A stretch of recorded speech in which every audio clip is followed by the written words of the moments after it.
O significado da parábola do joio e do trigo fala sobre a existência do mal no meio do bem e a definitiva separação entre eles.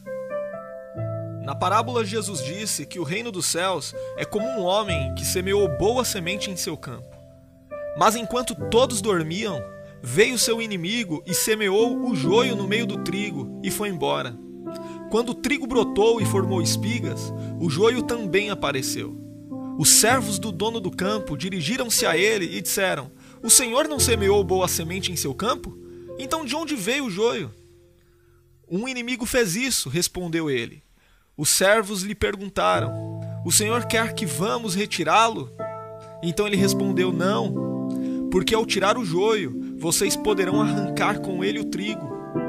Então o dono do campo disse: "Deixem que cresçam juntos até a colheita, o trigo e o joio.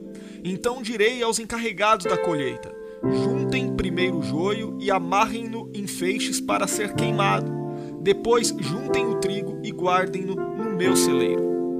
Jesus contou esta parábola num dia em que ele saiu de casa e se assentou à beira do mar da Galileia. Uma grande multidão se reuniu perto dele e então ele entrou num barco e a multidão ficou em pé na praia escutando seus ensinamentos. O próprio Jesus explica o significado dessa parábola. Ele diz que aquele que semeia a boa semente é o Filho do Homem e, portanto, ele mesmo. O campo é o mundo. A boa semente são os filhos do reino e o joio são os filhos do maligno. O inimigo que semeou o joio é o diabo. A ceifa é a consumação dos séculos e os ceifeiros são os anjos. Então, o grande significado dessa parábola, como já dissemos, ensina sobre a realidade da existência do mal entre o bem, mas aponta para o fato de que, no final, o Filho do Homem cuidará, através de seus anjos, de separar os bons dos maus, isto é, os redimidos dos ímpios, os filhos do reino dos filhos do maligno. Os bons entrarão na bem-aventurança eterna ao lado de Deus, enquanto os maus serão lançados num lugar onde haverá choro e ranger de dentes, isto é, o inferno.